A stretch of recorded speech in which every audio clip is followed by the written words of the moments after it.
morning, everyone. How are you all doing today? I hope you said, well, I'm doing great. Let's go see what Jaw's up to. And good morning, brother. What are you doing? Watching the sun? You love watching the sun, don't you? I'm gonna take you out for a walk, and then Scott Michaels is coming over. That's right, our old pal Scott Michaels is coming over because he's going to help me out with the vlog today. In fact, this is something that he's really heavily tied to. We'll talk about it when he gets here, but it's something that's gonna be sold, but I was able to talk our way into getting to vlog this today. I'm wearing a different pair of sunglasses, so of course it's a Patreon sunglass vlog. This is for you, Dave Rogers. I got these sunglasses at the Mothman Museum, so I hope you like the Mothman Museum sunglasses. I hope you like this vlog. We're gonna go see a Karmann GHIA today, and I hope you enjoy our hangout with Scott Michaels. Daze with Jordan the Lion begins now. I like to drive Jaw over to this neighborhood and walk around because they have a lot of houses with beautiful flowers and a lot of well-designed houses. See what I mean? I always love these style of houses that look like they have like a birdhouse on top. One of the things I've enjoyed doing during the pandemic is just getting in my car and just randomly driving anywhere and everywhere, getting off the freeway and then just exploring neighborhoods. And I was roaming around a neighborhood, saw this house, and that was one of them that I said, you know, I always love a unique house, but this whole neighborhood's kind of unique in its own way like this. So now we come over here and take Jaw for walks quite often. So what we're doing today is we're gonna go vlog a famous movie car. That's the Karmann GHIA. That's what we're gonna see today. They're actually auctioning off the 3 cars from this movie. I'll wait till Scott gets here to tell you what the movie is, but they're gonna have one in the auction house, and I contacted them and said, is there any way I can come and check it out? And they said, sure. So we're gonna go out and vlog at least one of the cars from the movie. How beautiful, huh?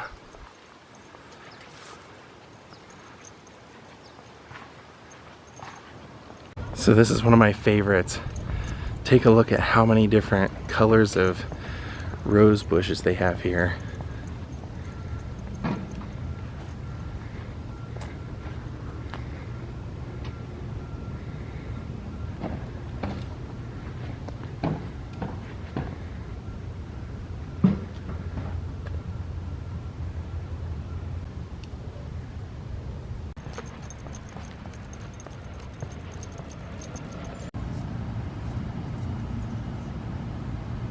Isn't this house just amazing?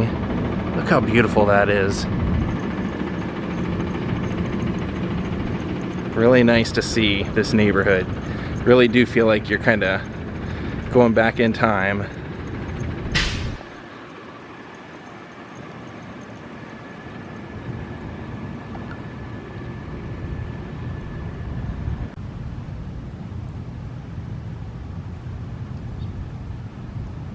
Alright, we are on our way up to the prop store.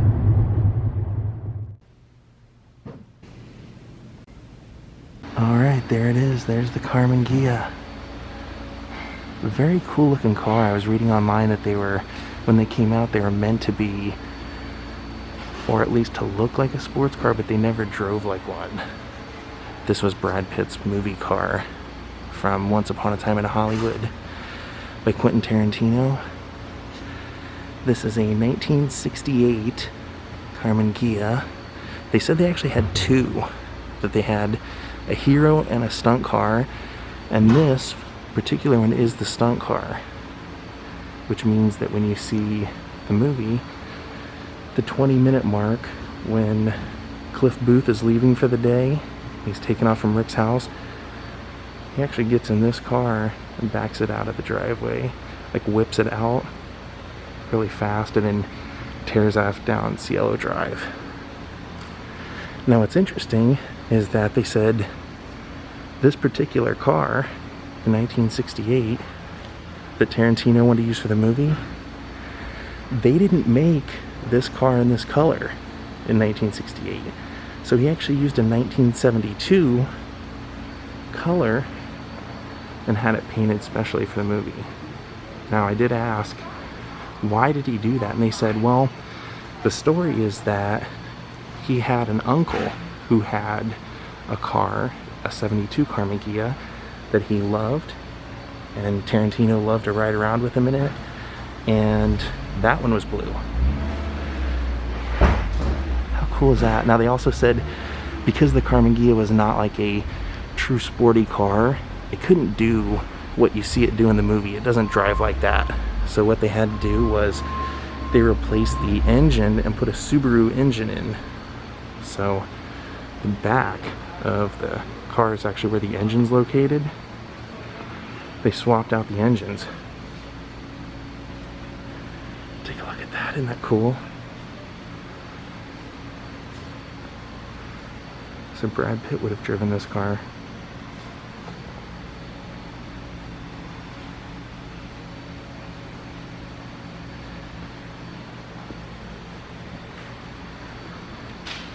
That's great. So someone is actually keeping the other car. I guess Tarantino does that quite often. He always has two cars. And then this, since the movie takes place in '69, it's funny, we were all talking like, it's funny that in the movie, Cliff already has rust on the car.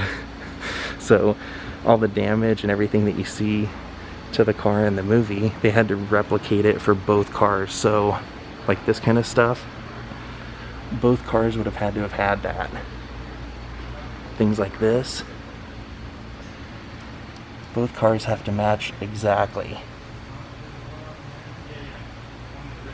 Now they've actually said that they're auctioning 3 of the cars from the movie. They're auctioning the Cadillac, the Fairlane, and this. And they were going to display all of them at the Peterson Automotive Museum, but because of COVID, this is the only one that they were going to have in-house that was able to be shown. So kind of cool that they were nice enough to let us see it. It's also going to show us how they under the hood they had to redo everything to make it go faster, so we can see all the work they put in.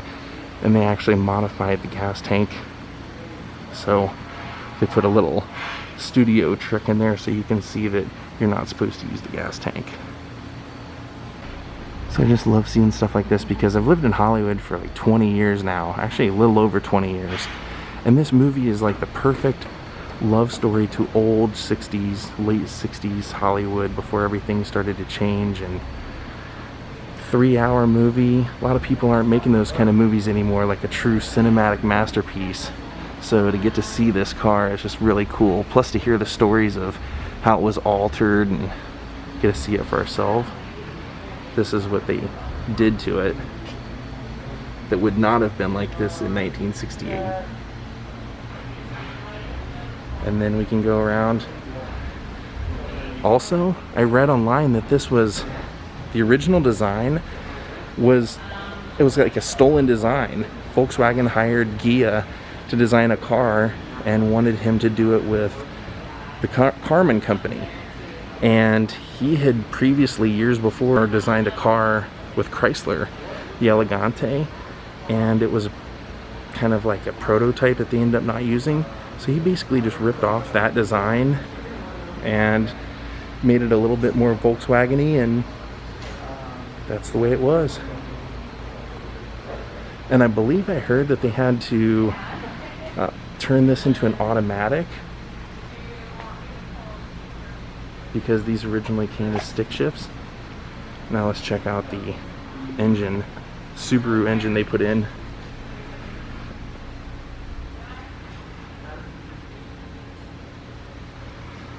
So it's a street legal car and everything, but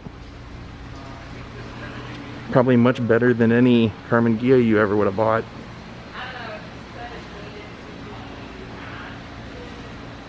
Alright, Scott, I bragged to everybody that you were coming along with us today.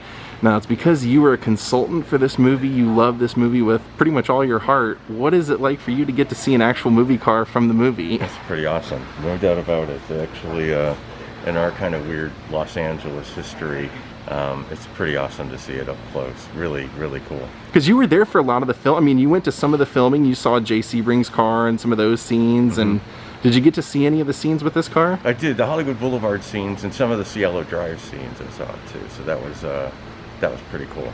That's awesome. Yeah, really cool. And then they're going to be auctioned. By the time everybody sees this, they'll have been auctioned off. Maybe I'll get my lottery ticket. Okay? Yeah, maybe Scott will be the proud owner of this Karmann GHIA. there they were telling us more about how they had altered it to be an automatic, but they said the shifter and everything still works in there. There you go. Brad Pitt That's seat. really nice of you to let us do this. You can see where they put a little marking, when they show letting people know driving not on to Wilson fill the Boulevard, gas tank there's Jay's- here because of the there's Jay's alterations to the car. So they do- Here's Scott checking out Brad Pitt's car. You know? What a great trip to the prop store. If you're interested in checking out what they're gonna auction in the future or what they're auctioning now, go to propstore.com and look into it, because they had so many things in their warehouse that I wasn't allowed to put on camera that might blow your mind. Not just what you saw today, but they had so much stuff. And the auction for the Karmann GHIA will be happening in a matter of days. So go check out propstore.com. All right, my friends, I want to thank Paula Otter, Ralph Rendon, and Janet Tarantino for becoming my newest Patreons. And I hope you enjoyed what you saw today. They actually let us film quite a bit more. So you will see all of that in about a month. Keep an eye out for the prop store vlog and you will get to see some really amazing things. Thank you all for watching. I hope you enjoyed getting to see the Tarantino Once Upon a Time in Hollywood Karmann GHIA. It was a real pleasure for me, and I know it was for Scott. So thank you all for watching. We'll see you all next time. Have a great night, and goodbye.